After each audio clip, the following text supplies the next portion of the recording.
오늘 하나님께서 우리에게 주실 말씀은 창세기 1장 25절에서 31절 말씀입니다. 하나님의 땅의 짐승을 그 종류대로, 가축을 그 종류대로, 땅에 기는 모든 것을 그 종류대로 만드시니 하나님이 보시기에 좋았더라. 하나님이 이르시되 우리의 형상을 따라 우리의 모양대로 우리가 사람을 만들고 그들로 바다의 물고기와 하늘의 새와 가축과 온 땅과 땅에 기는 모든 것을 다스리게 하자 하시고, 하나님이 자기 형상 곧 하나님의 형상대로 사람을 창조하시되 남자와 여자를 창조하시고, 하나님이 그들에게 복을 주시며 하나님이 그들에게 이르시되 생육하고 번성하여 땅에 충만하라. 땅을 정복하라. 바다의 물고기와 하늘의 새와 땅에 움직이는 모든 생물을 다스리라 하시니라. 하나님이 이르시되 내가 온 지면에 씨 맺는 모든 채소와 씨 가진 열매 맺는 모든 나무를 너희에게 주노니 너희의 먹을거리가 되리라. 또 땅의 모든 짐승과 하늘의 모든 새와 생명이 있어 땅에 기는 모든 것에게는 내가 모든 푸른 풀을 먹을거리로 주노라 하시니 그대로 되니라. 하나님이 지으신 그 모든 것을 보시니 보시기에 심히 좋았더라. 저녁이 되고 아침이 되니 이는 여섯째 날이니라. 아멘. 다음 주일이 추수감사주일을 지키기 때문에 내가 어떤 마음으로 하나님께 감사를 해야 될까 준비하는 마음으로 오늘 말씀의 제목을 창세기 1장 25절부터 31절에 있는 말씀으로 창조주 하나님께 감사하라 라는 제목으로 은혜를 받도록 하겠습니다. 어느 교회 주일학교 어린이가 선생님에게 말씀을 잘 배우고 성경 공부도 잘합니다. 근데 이 아이가 이상하게 손버릇이 있어. 손버릇이. 그래서 선생님의 지갑만 놔두면 아주 도깨비 장난같이 훔쳐가는 거예요. 그래서 이제 선생님이 이 도둑질하는 거를 고쳐주기 위해서 그 아이에게 상처를 주지 않고 하나님의 말씀으로 이 아이를 잘 좀 고쳐줘야 되겠다 해가지고 그 아이에게 성경을 읽어주면서 이렇게 얘기합니다. 얘야, 우리가 하나님을 믿는 사람이 도둑질하잖아. 도둑질해서 그걸 내가 다 써버리거나 그것을 갖다가 얻다가 없애버리면 그 사람에게 도둑질한 거를 5배나 4배로 갚아야 되는 거야. 만약에 내가 돈을 가지고 있다가 발각이 되잖아. 그러면 그 돈도 줘야 되지만 배로 갚아야 되는 거야 하면서 성경 구절을 읽어줬어요. 출애굽기 22장 1절에 보니까 이렇게 말하거든요. 한번 사람이 소나 양을 도둑질하여 잡거나 팔면 그는 소 한 마리에 소 몇 마리로 갚고 5마리로 갚고 양 한 마리에는 양 4마리로 갚을지니라. 이게 성경이에요. 이것을 내가 잡아서 먹었거나 팔아서 없앴을 때에는 5배나 4배로 갚는 거예요. 반면에 내가 가지고 있다가 도로 돌려드리면 배망 보상하라는 거죠. 그래서 성경 출애굽기 22장 4절에 보면은 도둑질한 것이 살아 그의 손에 있으면 소나 낙이나 양을 막론하고 얼마로 배상하라? 갑절로 배상하라. 이렇게 했어. 그러니까 우리는 도둑질하지 않는 거야. 이렇게 이제 일러줬어요. 이 아이가 선생님의 말씀을 듣고 아멘 그러고 잘해요. 잘 들어요. 근데 얘가 아주 기회만 되면 이렇게 손버릇이 나빠지는 거예요. 이제 말씀을 잘 가르쳐주고 이제 어느 정도 기간이 지난 후에 얘한테 말씀으로 이제 이렇게 얘기하는 거예요. 얘야, 만약에 우리가 하나님 앞에 도둑질하고 나쁜 짓을 하면 어떻게 한다고 말씀해 줬지? 이렇게 물어봤어요. 그랬더니 얘가 기상천외한 대답을 하는 거예요. 선생님, 나 그 대답 알아요. 뭔데? 예수님이 가르쳐 줬잖아요. 어떻게 가르쳐 줬지? 예수님 옆에 있는 강도가 한 얘기가 있잖아요. 오늘 내가 나와 함께 낙원에 있으리라 그랬어요. 선생님이 기절했다는 거 아닙니까? 강도가 나쁜 짓을 했어도 예수님 나를 기억해 주세요 할 때에 내가 오늘 나와 함께 낙원에 있으리라. 이 아이는 이렇게 하나님의 말씀을 잘못 오도하는 거예요. 자기 편의주의로 가는 거죠. 마찬가지로 우리가 돌아오는 주일 추수감사주일을 지키는데 하나님의 깊은 의미를 모르고 감사를 하게 되면 이 감사가 하나님께 영광이 되는 게 아니라 오히려 내가 감사가 아니라 원망이 될 수도 있고 불평이 될 수 있고 하나님의 말씀을 곡해할 수가 있어요. 하나님께서 이스라엘 백성을 애굽에서 인도하시고 광야의 길을 지나서 축복의 땅 가나안 땅에 들여보내시고 그것에서 농사를 짓고 난 뒤에 하나님께서 저들에게 처음에 추수 때는 여름에 드린 건 맥주절을 지키고 연말에 모든 걸 수확하고 난 뒤에 지키는 절기가 수장절이에요. 그게 추수감사절의 유래인데 성경 말씀을 우리 한번 보면 출애굽기 23장 16절에 맥주절을 지켜라 이는 내가 수고하여 밭에 뿌린 것에 첫 열매를 거두미니라. 그러면서 다 같이 읽어보세요. 수장절을 지켜라 이는 내가 수고하여 이룬 것을 연말에 밭에서부터 거두어 저장함이니라. 그러니까 내가 1년 동안을 지나온 것을 헤아려 보면서 하나님께 감사하라는 것입니다. 원망하지 말고 불평하지 말고 1년을 살아오는 것에 대해서 감사하라는 표현을 해주고 있는 거죠. 그래서 오늘 저는 과연 내가 하나님 앞에 감사할 때 뭘 감사해 봐야 될까 하고 묵상하고 생각하다가 하나님의 창조의 섭리를 통해서 우리가 감사해야 되겠다 하는 생각을 해서 오늘 창조주 하나님께 감사하라라는 말씀을 우리가 한번 드리도록 하겠습니다. 첫째로 보면 모든 것을 예비해 주신 창조주 하나님께 감사하자. 따라합시다. 모든 것을 예비해 주신 창조주 하나님께 감사하자. 하나님이 모든 걸 예비해 주셨는데 누구를 위해서 예비해 주셨느냐? 나를 위해서 예비해 주셨다는 거예요. 창세기 1장 25절에 말씀하기를 하나님의 땅의 짐승을 그 종류대로 가축을 그 종류대로 땅에 기는 모든 것을 그 종류대로 만드시니 하나님이 보시기에 좋았더라 라고 말씀하고 있습니다. 우리가 성경을 보면서 성경은 어떤 책이라고 제가 말씀드렸냐면 믿음의 책이라고 그랬습니다. 성경은요 믿어야 이해가 되는 책입니다. 단순하게 믿으면 창조주 하나님을 알게 되고 하나님의 뜻을 알게 되고 하나님의 역사를 보게 되고 뿐만 아니라 내 모든 엮여있던 문제들이 믿음을 통해서 풀어지게 됩니다. 성경에 말씀하기를 태초에 하나님이 천지를 창조하시니라 1장 1절에 말씀한 대로 보면 그 말씀을 아멘 하고 받아들여야 됩니다. 믿음이 없이는 성경 자체가 이해가 되지 않습니다. 여러분 우리가 어떻게 만들어졌지? 태초에? 태초가 어디까지 태초지? 하나님? 어떤 하나님이지? 천지는 어디까지가 천지야? 창조는 어떻게 창조가 되는 거야? 도무지 인간이 이해할 수 없는 부분이에요. 그래서 성경은 어떤 거냐면 믿는 거예요.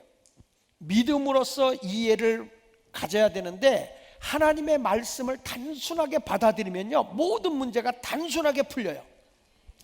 하나님이 천지를 창조하실 때 보면 1장 2절에 땅이 혼돈하고 공허했다 그랬어요. 땅이 혼돈하고 공허했다는 말은 황폐하고 생물이 살 만한 조건이 아니라는 거예요. 혼돈한다는 게 뭐예요? 뒤죽박죽이라는 거예요. 공허하다는 건 뭐죠? 비어있다는 거예요. 이 질서가 잡히지 않으면요 모든 게 공허해지는 거예요. 밤이 됐다 낮이 됐나? 낮이 됐다 싶은데 밤이고 밤이 돼서 잠자려고 이부자리 폈더니 낮이고 그래서 이제 낮인가 보다 일어나려고 그랬더니 밤이고 사람이 살 수가 없어요. 여러분 낮밤이 다 질서 있게 잡혀져야 이게 참 복인 것입니다. 그런데 하나님께서 이렇게 황폐하고 생물이 살 만한 조건이 아닌 그런 곳 그리고 흑암이 깊음 위에 있고라고 했습니다. 모든 것이 캄캄한 거죠. 우리 인생으로 말하면 절망적인 상태를 표현하는 것입니다. 그런데 이런 곳에 땅이 혼돈하고 공허하며 흑암이 깊은 그런 곳에 하나님의 영은 수면 위에 운행하고 있었다는 것입니다. 우리 전능하신 하나님의 영이 통치하고 계신 겁니다. 섭리하고 계신 것입니다. 다스리고 계시다는 것입니다.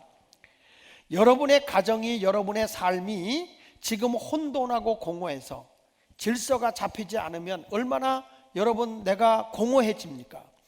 자식을 잘 키워서 이 자식이 반듯하게 자라면 부모의 마음도 행복하고 기뻐질 것입니다. 땅이 혼돈하고 공하고 막 어둠과 무질서한 가정에 가보면 인생을 살아가는 사람들이 자식이 말이죠, 자식의 도리를 못하고 이 학교 생활을 해야 할 사람이 학교 생활을 못하고 혼돈된 상태로 지내고 있다면 그 아이의 인생은 공허한 거예요. 어느 가정에 가면 막 나이가 들어서 하나님 나라 가실 날이 얼마 남지 않은데도 자식 걱정으로 눈물로 보내는 분들이 계세요. 왜 그럴까요? 그 아들이 아들로서의 삶이 혼돈되고 공허한 삶을 사는 거예요. 무질서함 속에 살아가는 거예요. 자기의 본분을 다하지 못하고 살아가는 것입니다. 그러니까 거기에 뭐가 있어? 흑암이 있는 거예요. 절망적인 거예요. 캄캄한 거예요. 어떻게 살아야 할지 막연한 거예요. 이런 절망이 왔을 때에 누가 우리 가정을 질서를 잡아 줘야 되냐면, 하나님의 영이 수면 위에 운행하신 것처럼 우리 가정에, 우리의 삶에 하나님이 통치해 주셔야 질서가 잡히는 것입니다.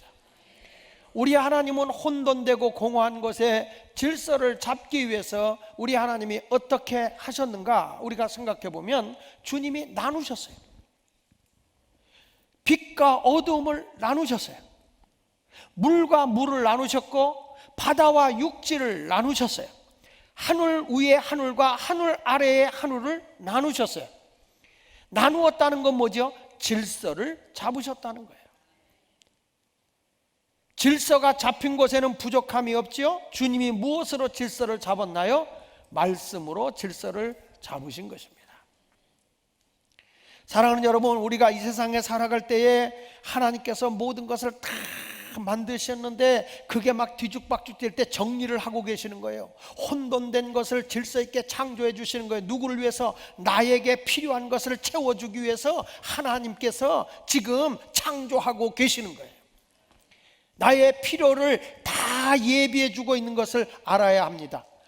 마치 부엌에서 엄마가 가족의 밥을 먹기 위해서 요리를 하고 음식을 예비하듯이, 하나님께서 이렇게 창조를 통해서 하나님을 위해서 창조하는 것이 아니라 하나님의 형상을 가진 사람들을 위해서 창조하시는 겁니다. 그래서 창세기 2장에 보면 하나님의 형상대로 빚어진 경작할 사람이 없을 때는 하나님이 모든 걸 창조해서 그에게 주지를 않아요.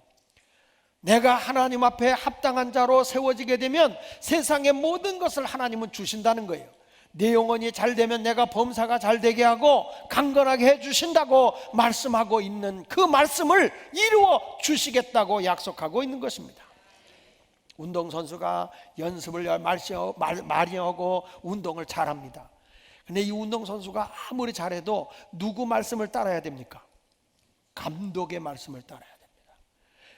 내가 야구를 잘해요. 그래서 자기 멋대로 감독의 작전을 따르지 않고 감독의 말을 따르지 않으면 그 선수는 퇴출 대상인 거예요. 마찬가지로 우리가 이 인생을 살아가는 동안에 내 인생의 주권자가 되시고 나를 통치하시고 다스리시는 분은 하나님이십니다. 내가 하나님의 말씀을 무시하고 내 멋대로 살게 되면 여러분의 인생은 혼돈과 공허와 흑암이 지배하게 되는 거예요. 오늘 우리 하나님께서 말씀으로 창조를 다 해놓고 질서를 잡아놓고 그분이 마지막에 하시는 말씀이 뭔지 아십니까? 하나님이 보시기에 좋았더라, 이렇게 말씀했어요. 따라서 하나님이 보시기에 좋았더라. 하나님이 보시기에 좋으면 다 주는 것입니다. 여러분, 아브라함은요, 하나님께서 독자 이삭을 제물로 드리라 그럴 때에 하나님은 죽은 자도 살리시는 것을 믿었다고 그랬어요. 독자 이삭을 모리아 산에 올라가서 제물로 드리려고 했잖아요. 그때 하나님께서 급히 아브라함을 부르시면서 이런 말씀을 하세요. 아브라함아, 내가 내 사랑하는 내 독자로 내게 아끼지 아니하였으니 이제야 내가 나를 경외하는 줄 알았다. 그러면서 내가 이같이 행하였으니 내가 너에게 큰 복을 주고 내 자손이 크게 번성하게 될 것이며 내 자손으로 인해서 천하 만민이 복을 받는 일이 일어날 것이다. 하나님이 상상할 수 없는 큰 예비된 복을, 여호와 이레 준비된 하나님의 복을 그들에게 주셨다는 거예요. 하나님이 보시기에 아브라함은 뭐가 좋았을까요? 순종함이 보기에 좋았어요. 하나님의 말씀대로 순종하니 하나님이 보시기에 좋으니 그에게 예비된 모든 복이 다 채워지는 것입니다. 사랑하는 성도 여러분, 여러분 앞에는, 여러분의 위에는, 여러분의 옆에는 에덴과 같은 행복의 동산이 있습니다. 내가 하나님 마음에 하나님이 보시기에 좋은 삶을 살아가면 여러분의 가정은 에덴이 되는 것입니다. 행복의 동산이 되는 겁니다. 나의 일터가 행복의 동산, 에덴 동산이 되는 것입니다. 나의 삶의 이 주변이 에덴의 동산으로 변화되어져 간다는 것을 알아야 합니다.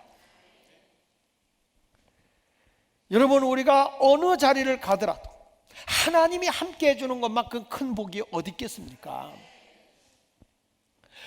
우리 하나님이 이 이삭이라는 자가 하나님 말씀에 순종하다가 하루아침에 하나님이 농사를 졌는데 너무 하나님 말씀대로 잘 사니까 이삭이 사는 땅이 흉년들던 땅이 하루아침에 이삭에게는 100배나 농사를 졌을 때 복을 받게 해서 마침내 거부가 되게 했다.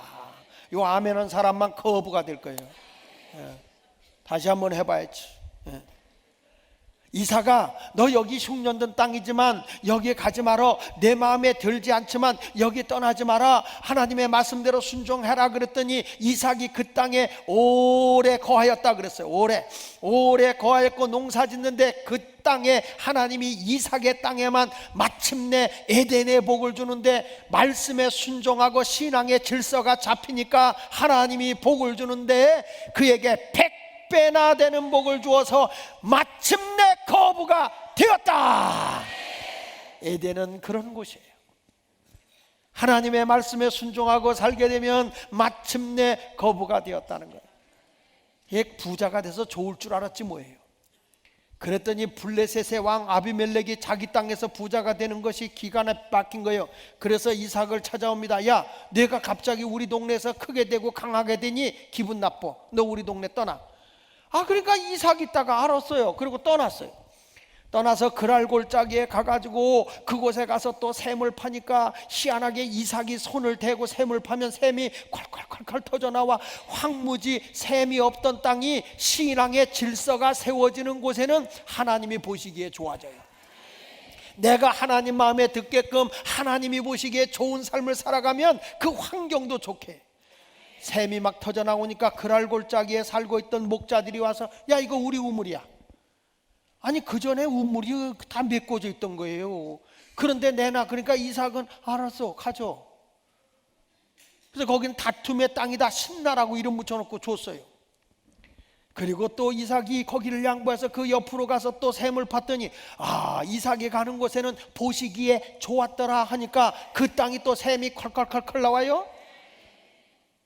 그러니까 거기서 또 그랄 목자들이 와서 이것도 우리 거야, 이것도 우리 거야. 내놔. 이게요, 제가 그냥 하는 게 아니고 지금 내가 하는 얘기가 창세기 26장에 있는 얘기를 하는 거예요. 우리 목사님 무슨 전설 따라 삼천리 같은 얘기를 하나 이렇게 생각할지 모르지만 그게 아니라 하나님이 자꾸 가는 곳마다 그렇게 하는 거예요.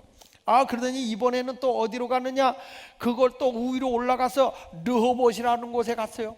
르호봇이라고 하는 곳에 가서 샘을 또 팠습니다. 창세기 26장 22절에 보니까 또 그냥 샘을 파니까 다른 사람이 샘을 팔 때는 샘이 안 나오는데 하나님이 보시기에 좋은 이삭이 가니까 그 땅이 또 에덴으로 바뀌어. 여러분 아멘하는 사람은 집안이 근심 걱정 없이 에덴 동산. 에덴이라는 뜻은요, 행복한이라는 뜻이에요. 행복한. 그러니까 에덴이 이루어지는 거예요. 그래서 거기서 샘이 막 터져나와. 그런데 거기는 다툼이 없어, 뺏질 않아요. 근데 그 샘 줄기가 좀 폭이 좁아.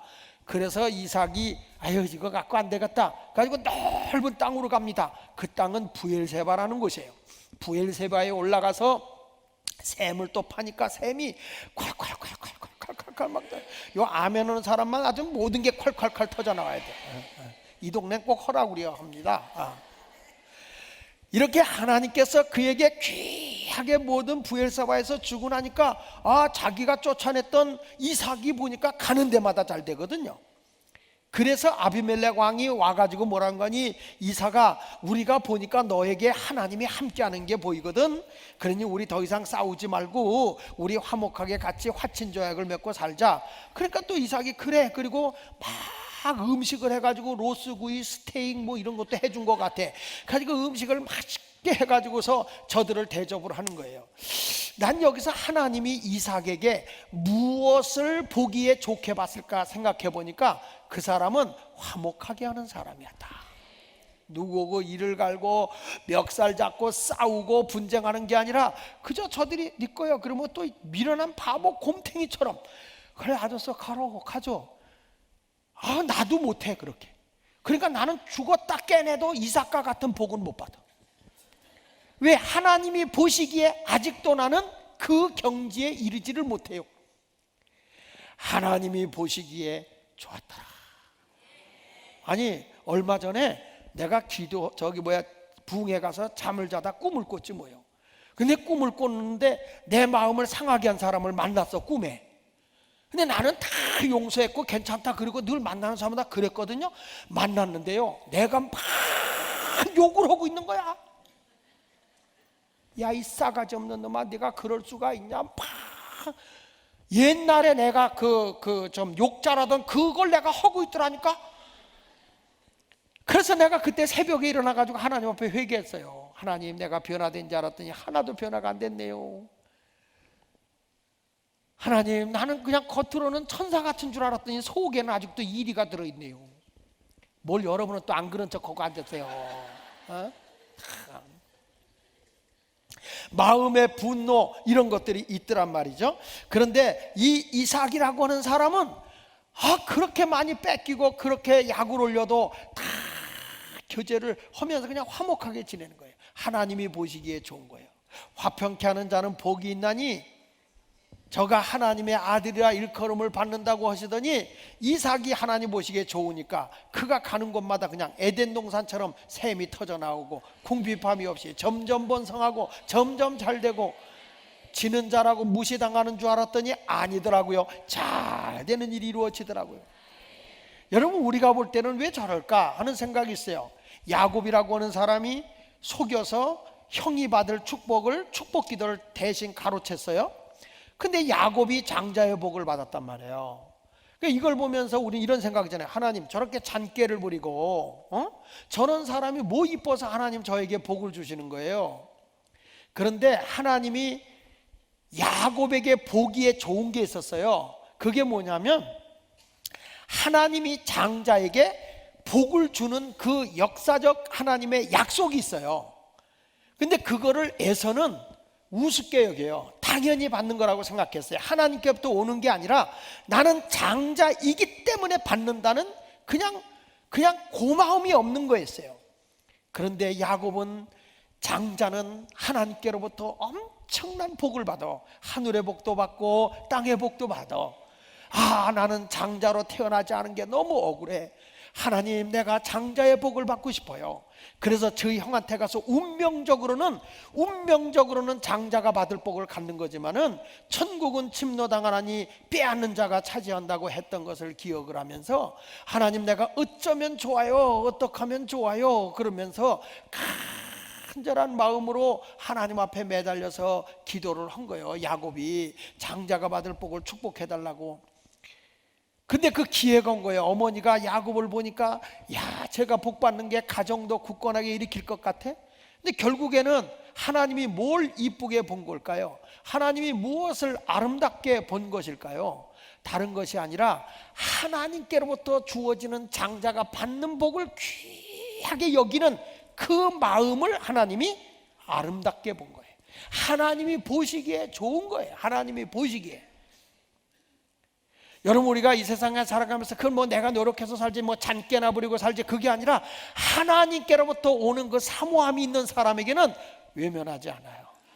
그 시대의 법으로 혈류병을 앓는 여인이 사람 많은데 가서는 안 된다? 그렇지만 12의 혈류병 여인은 예수님의 옷자락에 손만 대도 내 병은 나을 수 있어. 내가 병이 낫는 게 중요해. 예수님만 만나면 해결될 수 있어. 그래서 그 장애를 뛰어넘어서 가서 예수님의 옷자락에 손을 댈 때 주님은 그의 믿음을 아주 좋게 보시고 따라 내 믿음이 너를 구원했다. 이렇게 말씀하는 것과 똑같은 것입니다. 오늘도 여러분의 신앙의 최종 평가는 하나님이 보시기에 좋았더라. 이렇게 하나님이 보시기에 좋았더라. 우리 청년들이, 제가 예배를 2시에 3부 예배로 청년들 예배를 드리는데, 이번에 청년들이 찬양제를 하는데 복면 가왕 찬양제를 하더라고요. 자기들이 무슨 가왕인지는 모르지만 내가 보기엔 복면 가찬이라고 그래야 되나? 하여튼 그걸 한대요. 다 가면을 쓰고.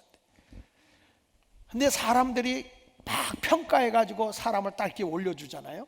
근데 우리의 인생은 사람이 평가하는 게 아니라 하나님이 나를 평가하시는데, 최종적인 평가는 하나님이 보시기에 내가 좋아, 아름다워, 이런 자들에게 하나님은 예비된 복을 주는데, 이삭에게도 줬고 야곱에게도 줬고 요셉에게도 줬고 다윗에게도 준 거예요. 요셉도 형님들에게 고생을 했지만 그가 항상 하나님 중심, 내가 어찌 하나님께 죄를 범하겠습니까 하면서 억울함을 당하면서도 하나님 중심으로 사는 거예요. 그러니까 하나님이 보시기에 좋으니까 애굽의 총리가 된 거 아니겠어요? 그때 요셉이라고 하는 사람한테 와서 형들이 뭐라고 그래요? 야, 너희를 내가 해하려고 했고 노예로 팔아버리기도 했지만은 아버지가 유언하기를 너 나를 해하지, 우리를 해하지 말라고 했다. 그때 요셉은 이런 얘기합니다. 형님, 그건 형님들이 한 것이 아니에요. 형님들은 나를 해하려고 했지만 하나님은 도리어 그걸 선으로 바꾸어서 나를 애굽의 총리로 세우신 거예요. 어찌 내가 하나님을 대신하겠어요? 형님들 걱정하지 마세요. 내가 형님들도 부양하겠지만 우리 조카들도 내가 다 부양을 다 해줄 테니까 걱정하지 마세요. 다윗은요, 요셉도 하나님 보시기에 좋았지만 다윗도 하나님 마음에 쏙 드는 사람이니까 어디를 가든지 이기게 하시는 거예요. 난 여기서 성경을 통해서 볼 때마다 하나님이 보시기에 좋은 사람만 되면요, 하나님이 창조해 주시고 예비해 주신 복을 동서사방에서 다 끌어다가 나에게 앵겨 주시는 걸 믿으시기 바랍니다. 하나님은 좋으신 하나님 믿으시기 바랍니다. 왜 하나님이 나를 만드셨을까? 이사야서 43장 7절에 보니까 내 이름으로 불려지는 모든 자 곧 내가 내 영광을 위하여 창조한 자를 오게 하라. 믿으시면 아멘 하세요. 하나님은 나를 창조하신 것입니다. 왜? 하나님이 나를 통해서 영광을 받기 위해서 창조하신 것입니다.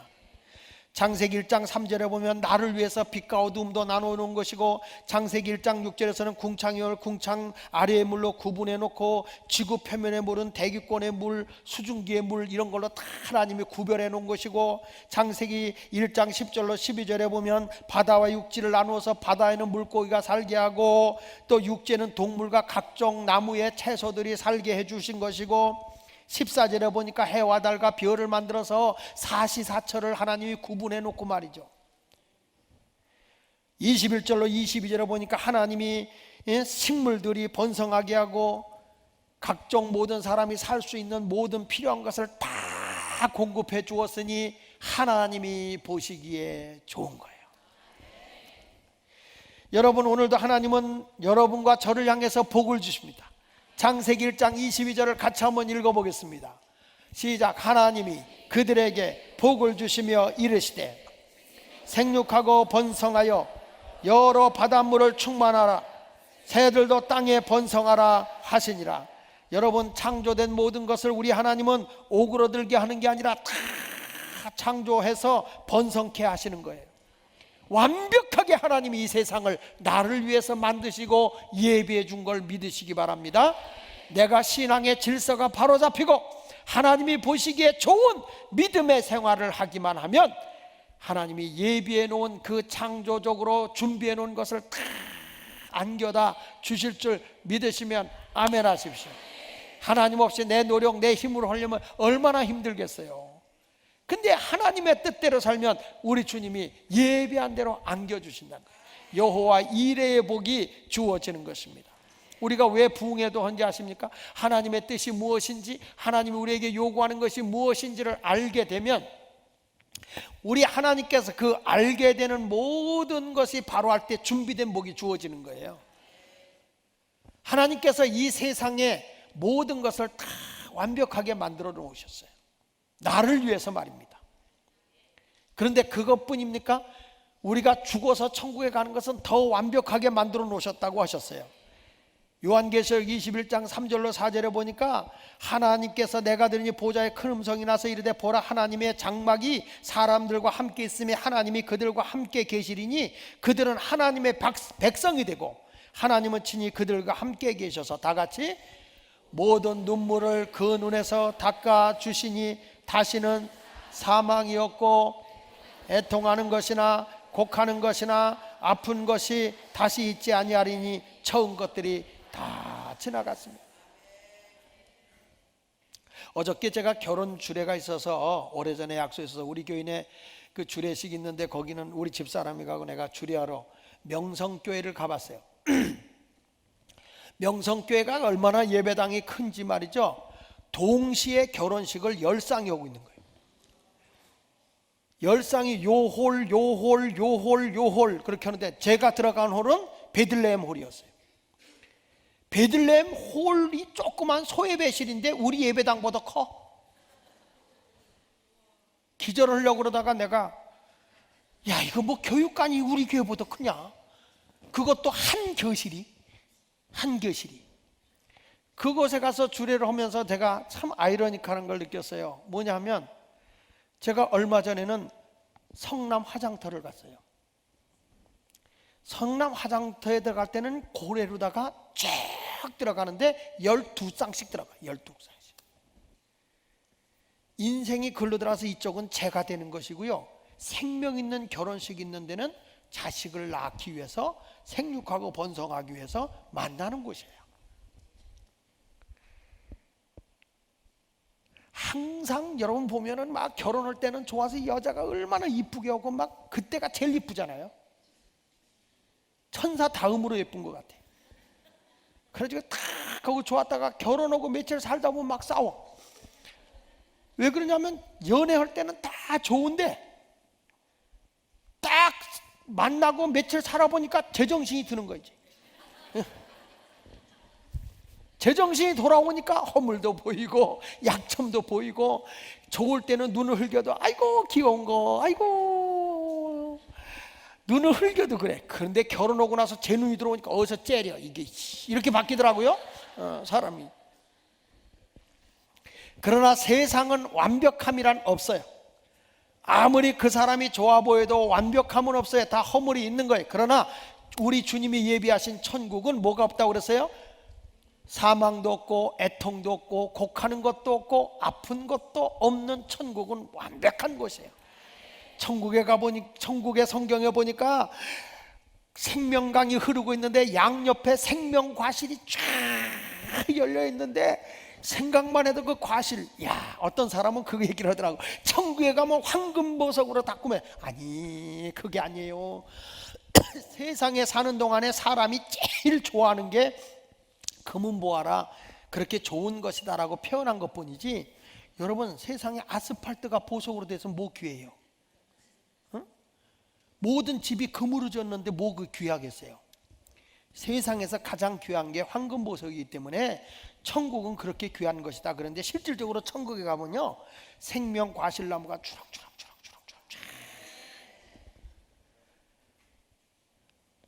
야 지난번에 충주의 붕해를 가보니까요 충주의 가로수가 뭔지 아세요? 사과나무예요. 사과나무. 가는 데마다 전부 다 사과 다 열려 있는 거예요. 정말 영동에 갔더니 영동의 가로수가 뭔지 아세요? 감이요. 감나무가 그냥 주렁주렁 감감감감 열려 있어요. 신당동에 왔더니 가로수가 뭔지 아세요? 소나무요. 소나무. 뭐 알지도 못하고 사세요. 소나무요. 근데 그거보다는 과일나무가 좋더라고요. 근데 천국은요 상상할 수 없는 생명과실 흐르고 사시사철 내가 먹고 싶은 대로 따먹어도 무료예요. 무료. 물에서는 물고기가 노는데 내가 가면 할렐루야 나 잡아봐라 이러면서 아주 인간의 행복을 갖다주는 아름다운 것이 천국인데 눈물이 없어요, 아픔이 없어요, 이별이 없어요, 사망이 없어요. 하나님은 이렇게 예비해놓고 여러분이 예수 믿고 구원받아 천국에 소망을 두고 살기를 원하고 있는 것입니다.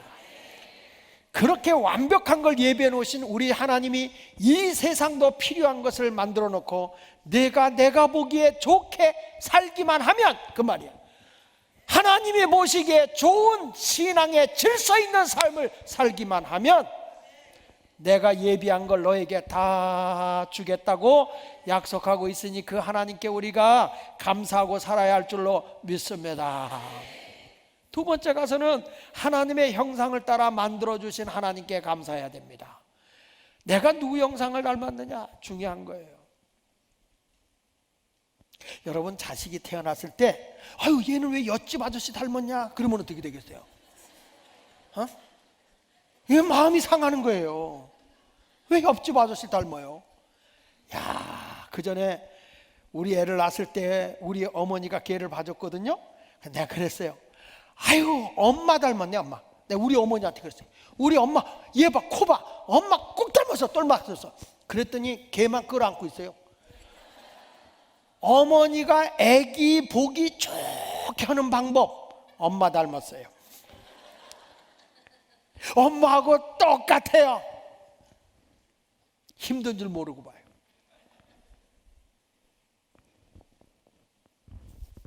우리 아들이 아이를 낳고 나더니 전화가 왔어요.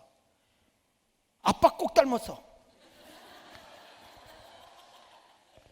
야, 딸이 나 닮아서 어떡하냐? 보니까 아니야, 얘가 수작을 부리는 것 같아. 절대 아니에요. 관심 갖고 사랑할게. 제가 보니까 외탁했어. 완전 외할머니야. 아주 외할머니야. 그래야 외할머니가 잘 봐줄 거 아닙니까?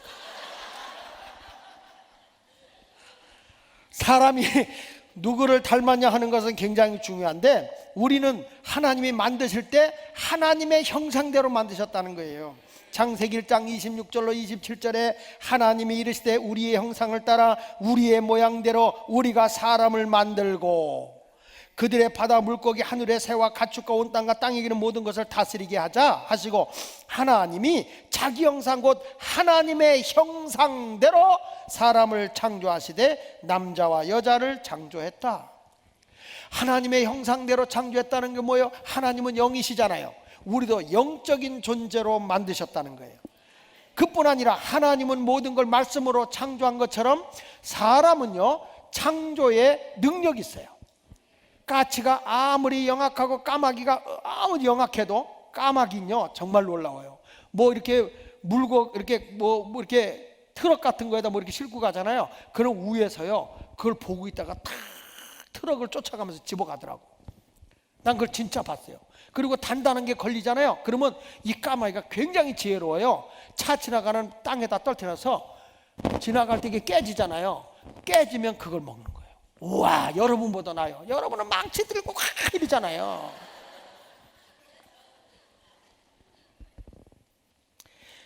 그건 본능이에요, 본능. 근데 그렇게 영악해도 여러분 까마귀나 까치가 아파트 졌다는 얘기 들어봤어요? 저들이 뭐 샤워 시설 만들어 놓고 에어컨 만들어 놓고 이 없지요. 이 세상의 모든 과학 문명을 발달시키고 새로운 것을 만들어낼 수 있는 창조적인 능력은 사람에게만 있는 거예요. 왜 그러죠? 하나님의 형상을 가진 자기 때문에 그래요. 우리는 하나님과 영적인 존재이기 때문에 영이신 하나님과 교제할 수도 있어요. 성경 말씀에 말하기를 고린도서 1장 9절에 이렇게 말합니다. 너희를 불러 그의 아들 예수 그리스도 우리 주와 더불어 교제케 하시는 하나님은 미쁘시도다. 나는 하나님과 예수 그리스도로 말미암아 교제할 수 있는 영적인 존재인 거예요. 그래서 이분이 하나님의 이분이 구세주야 우리는 알고 주는 그리스도시여 살아계신 하나님이라고 신앙의 고백을 할 수 있는 거예요. 여러분이 아무리 사랑하고 아무리 좋아하는 애완견이 신앙 고백하는 거 봤어요?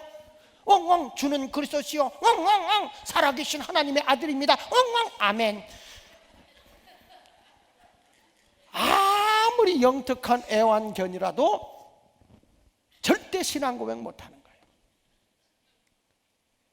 우리 사람만이 영적으로 하나님의 창조함을 입었기 때문에 영이신 하나님을 나의 하나님으로, 나의 구원의 하나님으로 고백할 수 있는 걸 믿으시기 바랍니다. 그래서 우리는 영이신 하나님과 교제할 수 있는 거예요. 이게 얼마나 큰 복인지 아세요? 전에 신문기사에 나왔는데 클린턴 대통령 때 모금을 할 때는 이게 만찬이 열린다고요. 그 만찬이 열렸는데 클린턴이 앉고 그 옆에 영부인이 앉아요. 그리고 이 클린턴 앉은 옆자리 이게 이제 뭐냐면 이 사람들이 쭉 앉아 있는데, 이 사람들이 앉아 있는 자리에서 이제 제일 가까이 앉을수록 그 후원비가 많이 내는 거예요. 클린턴의 부인 영부인하고요 와인 한 잔 가지고 거의 브라보 하고 딱 이렇게 부딪히는 자리에 앉으면 무조건 만불이에요. 1,000,000원이요, 1,000,000원. 아무 말도 못하고요, 우리 함께 위하여 1,000,000원. 여러분, 사람들이 왜 1,000,000원을 내고 그걸 합니까? 내가 그분과 교제한다는 거예요.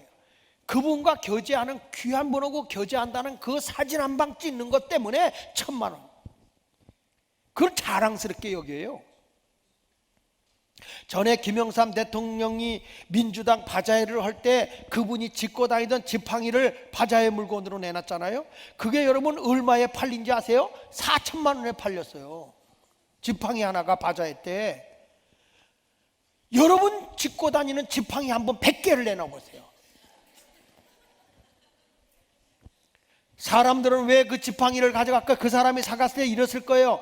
이것이 바로 내가 존경하는 사람, 내가 사랑하는 사람의 지팡이로 오랫동안 다리 역할을 했던 사람이다. 만나는 사람마다 그거 자랑할까요, 안 할까요?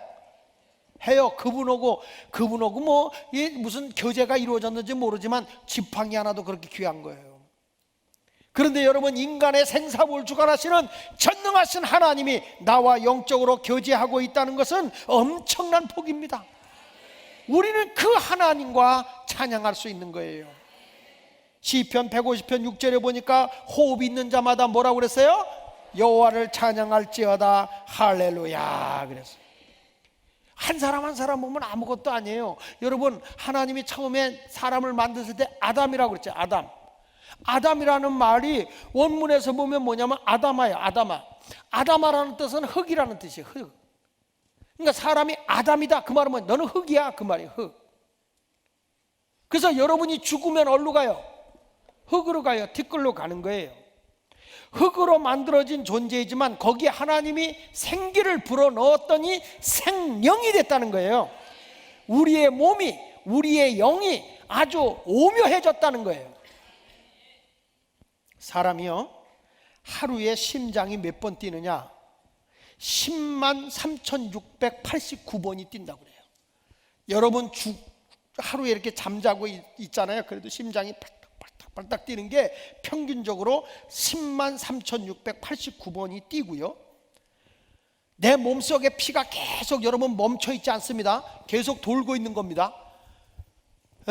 머리부터 발끝까지 피가 계속 도는데 이 피가 도는 거리가 얼마나 될까? 하루에 거리로 환산해 보니까 2억 6,880만 킬로를,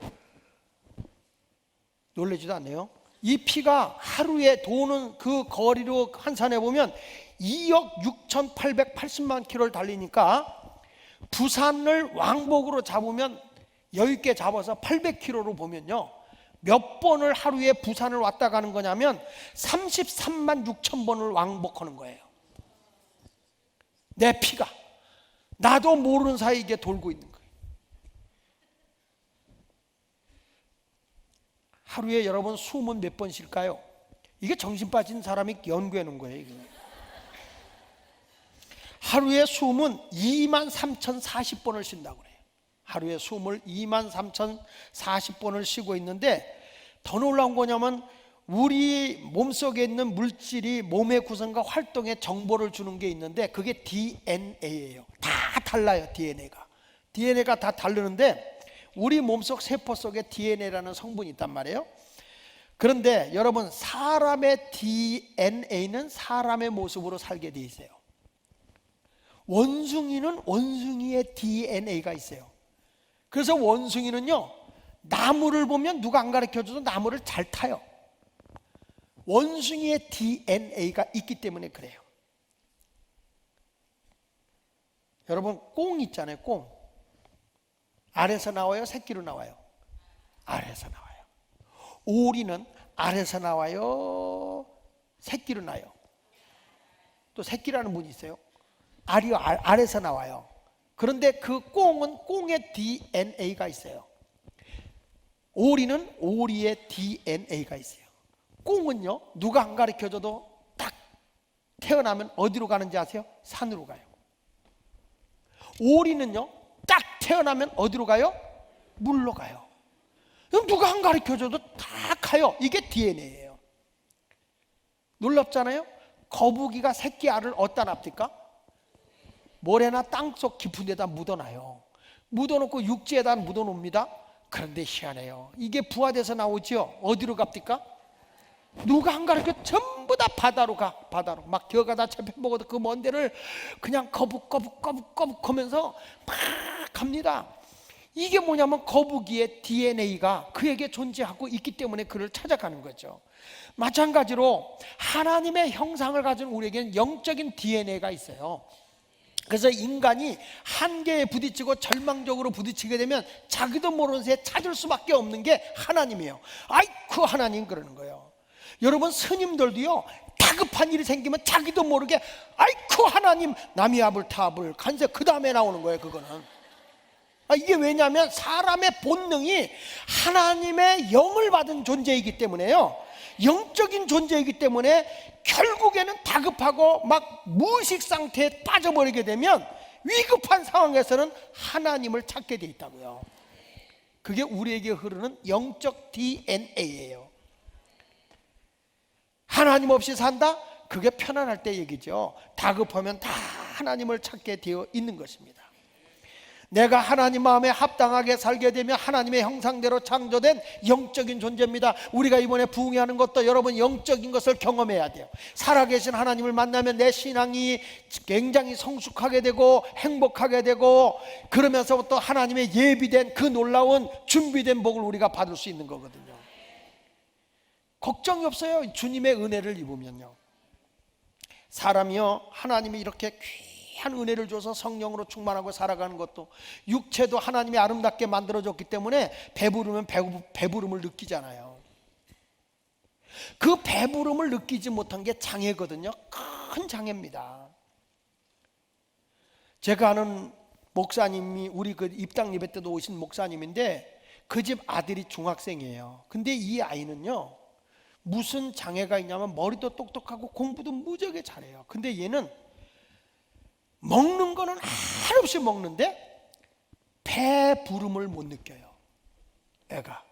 그래서 항상 뭘 이렇게 먹으려고 하는 그런 병이에요. 이게 병원에 다녀도 이게 장애이기 때문에 고칠 수가 없는 거예요. 어제도 얘기를 들어보니까 너무 이 목사님이 힘이 들어서 시골에 꼬박해서 애만 붙잡고 있을 때 애 먹을 것이 없는 동네로 들어가고 싶다. 사모님이 감당을 못하는 거예요. 냉장고를 항상 테이프로 꽁꽁 묶어놓는데,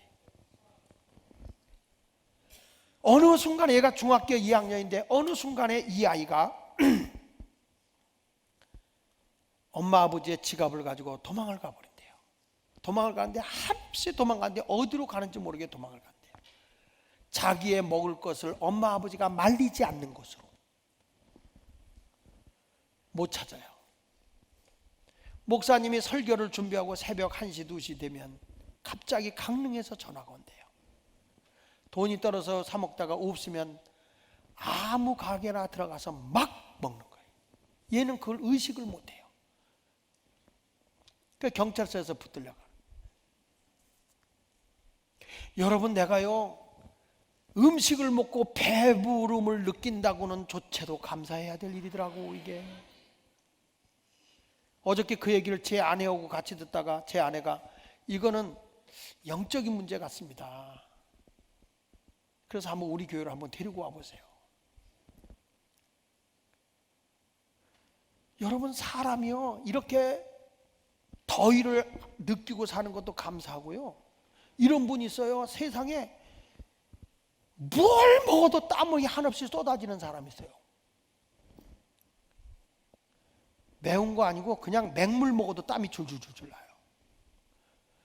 왜 그러냐 그랬더니 뇌에서요, 이 매운맛을 느끼는 세포하고 그걸 못 느끼는 세포하고 반대로 이게 줄이 연결되면, 교감신경이 그렇게 연결돼 버리면 그냥 그렇게 된대요. 여러분은 그냥 감사하세요. 내가 감사할 조건을 찾으면 너무너무 감사할 수 있는 거예요. 특별히 우리 하나님의 형상대로 창조함을 입은 거에 대해서 감사할 수 있는 성도가 되시기를 바랍니다. 마지막으로 우리는 어떤 것을 감사해야 되느냐? 복 주시는 창조주 하나님께 감사해야 됩니다. 하나님이 보시기에 좋고 내가 영적인 교감이 이루어지는 그런 아름다운 사람이 되어지기만 한다면 하나님은 예비된 복을 주시는데, 오늘 본문 28절부터 보니까 이렇게 말합니다. 하나님이 그들에게 뭘 준다고 그랬어요? 그들이 누군지 아세요? 하나님의 형상대로 창조함을 입은 영적인 존재. 여러분이 하나님 앞에 제대로 붙들려서 하나님이 보시기에 좋은 영적 질서를 잡은 성도만 된다고 하면 하나님이 그들에게 복을 준다는 거예요. 복을. 뭐라 하냐면 생육하고 번성하여 땅에 충만하라. 여러분, 우리 하나님은요, 여러분이 오그라지는 삶을 살기 원치 않아요. 확장된 삶, 번성하는 삶을 살기를 원해요. 나는 우리 교회가 점점 번성하고 영혼들이 구원하기를 바랍니다. 영혼들이 구원받는, 여기도 예수마을교회, 여기도 예수 믿고 구원받았어요. 이분도 예수 믿고 구원받았어요. 여러분의 가정에 이번에 우리가 총 가족 초청 주일 예배를 다음 주일날 드릴 때도 아주 꼭 구경 가자 교회 가자 그러지 말고 야야야야야 케냐에서도 오고 탄자니아 사람들이 왔는데 정말 얘들은요 엄청나게 그 몸이 이렇게 부드러워서 다음 주에는 너무 좋은 걸 보는 거예요. 정말 세계가 공감할 수 있는 문화. 그냥 가자. 왜 그거 합니까? 교회는요 구원받는 수가 날마다 번성해야지 국가도 경제적으로 번성해야 돼. 그러니까 하나님 섬기는 나라치고 침체되는 나라가 없어요. 하나님 잘 섬기는 나라가 전부 다 번성하고 부강한 나라가 되지 침체되는 법이 없어요. 여러분도 하나님이 보시기에 좋은 신앙만 가져보세요. 왜 하나님이 여러분 침체되겠어요? 점점 잘 되는 역사가 임하게 되는 것이죠. 왜? 하나님은 그들에게 복을 주기 때문에. 번성하고 땅에 충만하라. 나는 우리 가정도 다 번성하시길 바랍니다. 한국 사람들이 너무 애를 안 낳아요. 근데 낳아야 되거든요. 메칸지라고 하는데 분석한 데를 보니까 이 번성해야 될 사람들이 번성을 못하는데 뭐 선진국에서 애를 안 낳는 거예요. 미국은 인구 보존 출산율이 평균 2.1명이에요 2.1명이라는 건 점이 붙은 건 한 단위 올라가요. 사람은 자를 수가 없잖아요. 그 2.1이라고 하는 건 3명이에요 3명. 그러니까 3명을 낳아야 그 나라가 그대로 보존이 되어지고 그 나라가 자립할 수 있는 국가가 된다는 거예요. 경제가 활성화가 되기 때문에, 내수 경제가 살기 때문에. 근데 3명이야 되는데 지금 미국은 몇 명이나 됐냐 할 때 2.07명. 그러니까 거기는 3명 가까운 거예요 미국은. 그 다음에 호주는 1.78명, 프랑스는 1.19명, 독일은 1.67명, 영국은 1.64명, 일본은 1.29명, 한국은 1.16명. 세계에서요 가장 저출산율이 제일 애 안 낳는 나라가 1등이 한국이요. 이건 심각한 사회적 문제인 거예요. 나는 우리 교회 젊은 분들에게 부탁합니다. 꼭 낳아야 됩니다. 이분들 안 낳으면 할 수 없어요. 사라 할머니 90세 이상 낳았거든요. 힘을 내세요. 힘을 내세요. 자식이 되는 것은 국가적인, 그것은 기업입니다. 성경의 말을 자식은 하나씩 기업이고 태의 열매는 하나님이 주시는 상급이라고 했어요. 그러니까 이 자손들이 자꾸 일거리 생산력이 넘쳐나면 국가가 세수가 늘어나게 되고, 그러면 우리 모든 어르신들이 잘 되게 되어 있는 것입니다. 그래서 우리 하나님은 생육하고 번성하여 땅에 충만하라 그러는데, 예수 믿고 영적인 존재들이 점점 많아져야 돼. 번성해야 돼. 예수 마을교회도 그런 역사가 일어나야 돼요. 그 다음에 땅을 정복하라. 바다의 물고기, 하늘의 새와 땅에 움직이는 모든 생물을 다스려라. 다스리라는 거 뭐죠? 이것은 문화가 모든 걸 이 세상을 다스리는, 이 다스린다는 말은 라다라는 말인데 경영하라 이런 뜻을 가지고 있어요. 경영하라. 하나님 앞에 모든 것을 경영해서 번성하게 하라는 거예요. 나는 우리 예수마을교회뿐만 아니라 한국 강산에 하나님의 문화가 통치했으면 좋겠어요. 지금 세상의 향락, 세상의 잘못된 문화가 아이들을 다 병들게 하거든요. 하나님의 문화가 통치하는 나라가 됐으면 좋겠어요. 우리 지난주에 나는 집회를 가서 못했는데 우리 중구 용산지방 여선교회 그 예술제를 우리 교회에서 했다고 그러네요. 예술제 했는데 사람들이 전부 다 너무 예술제하기 좋다고 예수마을교회에서만 하자고 그랬대요. 근데 저는 그래요. 하나님의 사람들의 문화가 여기서 펼쳐지고 사람들이 많이 와서 예수님을 알게 되고 예수를 믿게 되는 그래서 이 세상의 통치가 하나님의 문화로 통치가 돼야 된다는 거예요. 그것이 잘못된 게 아니잖아요.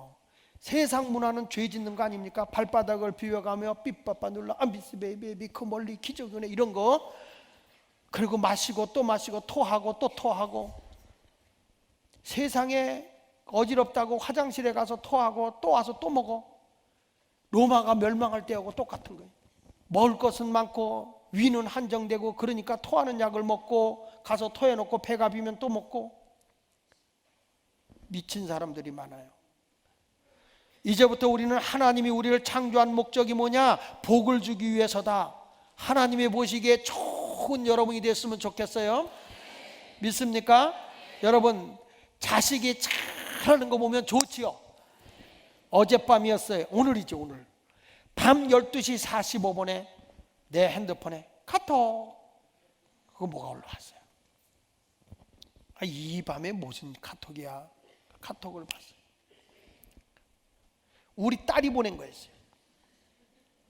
얘를 어떻게 한 건지, 그 어린애기 이제 2살배기 애를 앉혀놓고 성경을 외웠는데 성경을 시편 23편을 얘가 다 외운 거예요. 근데 얼마나 박력 있게 외웠는지 이따 장로님 틀어드릴게요. 내가 설교하는 것보다 더 박력 있게 했어. 여호와는 나의 목자시니 내게 부족함이 없으려다 이러면서 아주 그걸 다 외운 거예요. 다 외운 거예요. 그러니까 지 엄마가 너무 이쁘고 좋으니까 그걸 카톡 12시 45분에 올린 거예요. 부모님은 자식이 그 정말 잘하는 걸 보면 자랑하고 싶은 거예요. 나도 그걸 보면서 자다가 일어나 봤는데도 괜찮은데 나만 그런 줄 알았더니 우리 집 사람은 2시에 일어나서 그거 보고 있어. 하나님은 안 그러실까요?